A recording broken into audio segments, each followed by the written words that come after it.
And on your screens right now are the aerial visuals of the Ram Temple complex captured from Prime Minister Modi's helicopter.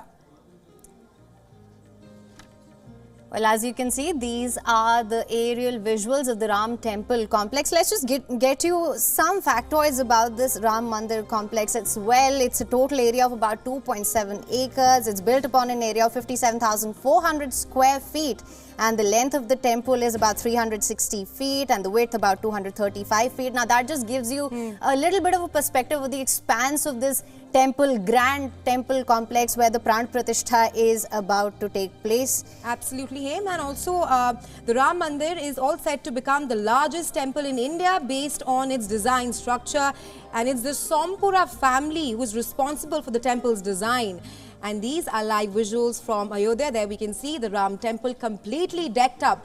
Devotees with enthusiasm, they're sitting there waiting for the grand consecration ceremony, which is just, I think, an hour away from now. Right, now the temple town adorned in festive colors as guests are streaming in. The Pran Pratishtha, as I mentioned earlier, is set for 12:20 p.m. local time. The Indian Prime Minister Narendra Modi, of course, is in Ayodhya now, of course, will be presiding over the ceremony.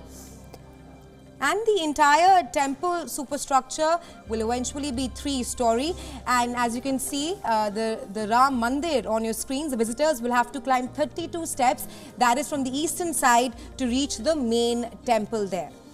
Right, and I feel, Raisha, one very fascinating aspect here is that time capsule Yes. that will be placed below the Ram temple as well. So the visitors will have to climb about 32 steps from the eastern side. That's to reach the main temple. Of course, for visitors, the temple will be open tomorrow onwards. That's the 23rd of January. Today is the Pran Pratishtha ceremony. Right, and as per many reports, the Ram Mandir that has been completely built of stones and no steel or iron was used in the construction of the temple.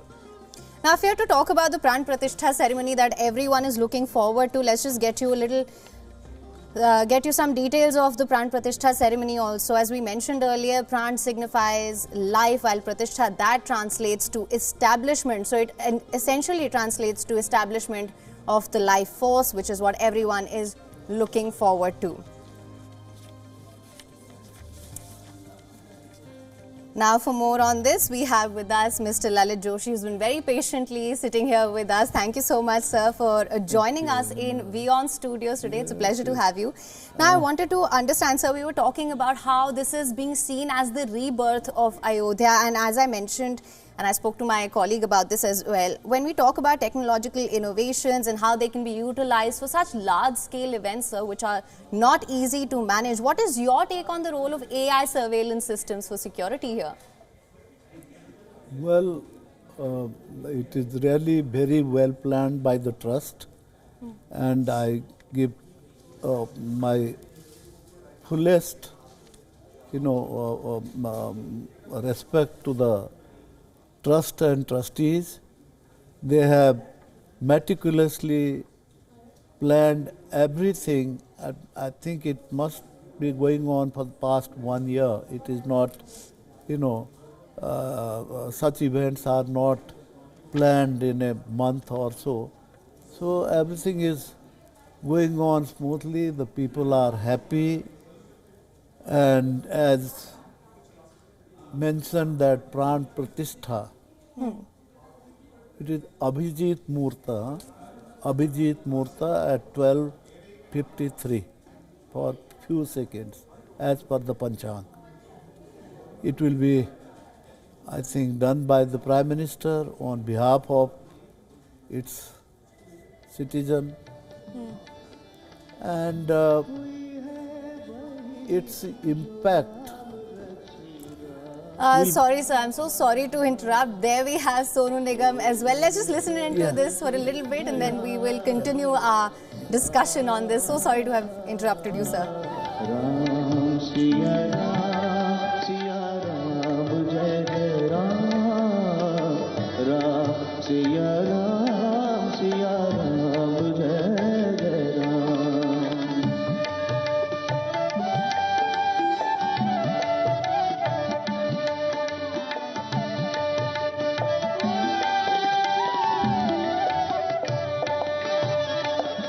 धीरज धर्म मित्र अरुणारी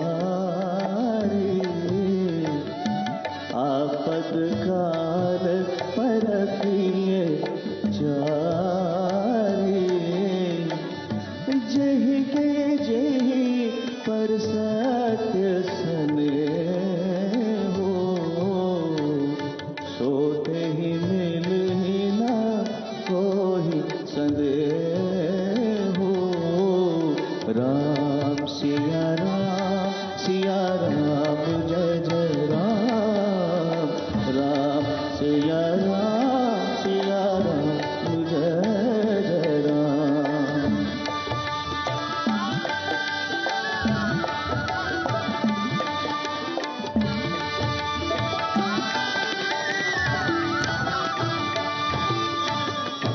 जाकी रही भावना जैसी रघुमूरत देखी तिन जैसी रघुकुरीत सदा चली आई प्राण जाए पर वचन न जाए राम सिया राम जय जय Ram That was Indian vocalist Sonu Nigam in Ayodhya. Sir, coming back to you, you were talking to us about the Abhijit Muhurat, and you're absolutely right, sir. The final ritual of the Pran Pratishtha, it will be conducted between 12:29 to 12:30. It's about 84-second window that we get here. Please tell us more about this. 84 windows, that will be, you know, at I think 12:53. All right. That is what I see according to the Panchang. All right.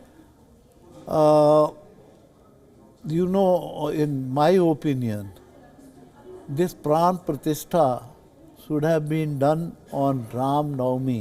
All right. You know, Ram Navami, which will be in Chaitra. You know, that would have been really great significant to the Pran Pratishtha ceremony. All right. But however, they have decided to do in December of Pos, this is Pos month, as per our Hindu calendar. So the Chaitra is the beginning, you know, All of right. our Hindu calendar. And Chaitra is very pious month. All right. It is mentioned in our, Shastras and so on. Right. So, Mr. Joshi, you speak of how this consecration should have taken place during Ram Navami. Talk to us about why January 22nd was chosen as a date for the consecration ceremony. Well, I have no answer to this. This is more a political, I think, thinking, since now the elections are very Right. close. So, Right. you know, Also, it's- talking about the Ram Mandir, the Ram Temple has been touted as a marvel where faith and architectural excellence converge. It has also, we were talking about how it has put Ayodhya on the world map. Talk to us about how it has also led to the rebirth of the temple town Ayodhya. Yes, it is very, it will, Ayodhya is now in the, all over the world it's known. People will come and visit, people from various countries, and they will, tourism Right. in Uttar Pradesh will really boom up now. This is Ayodhya. Everybody would like to see after this event what Ayodhya is. From people from all faiths will come visit this temple. As used to have, Birla temple was built in Delhi. I have seen Pran Pratishtha of Birla temple also in early 60s. So this is, at that time, this is dedicated to, again, Bhagwan Vishnu, Lakshmi Narayan, Ma Lakshmi and Vishnu.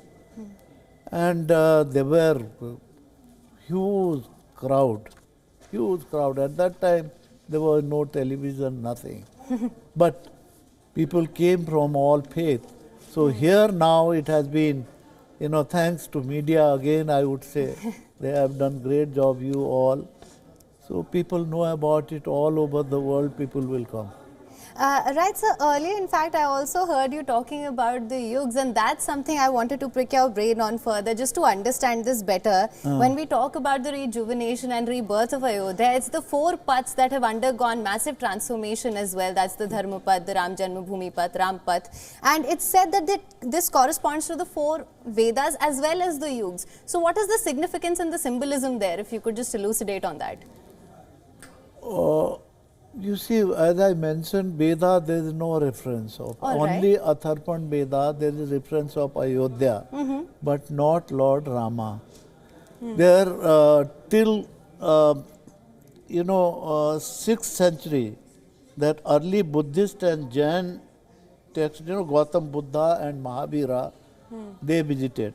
And this Ayodhya was known as Saketa. Its name Ayodhya was given by, Skandagupta, that Gupta period, Chandragupta, Maurya period. Since then, it has come to be known as Ayodhya.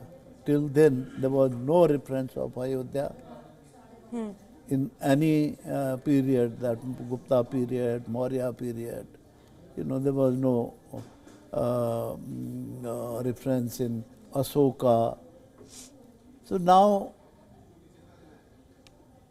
we again, it's very mind-blowing, Ayodhya Treta Yuga.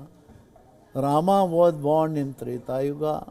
The Treta Yuga was, 12,96,000 years.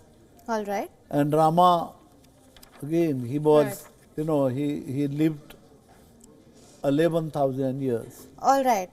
Well, also, thank you so much for that, sir. That was a brief history lesson that I think we could all benefit from.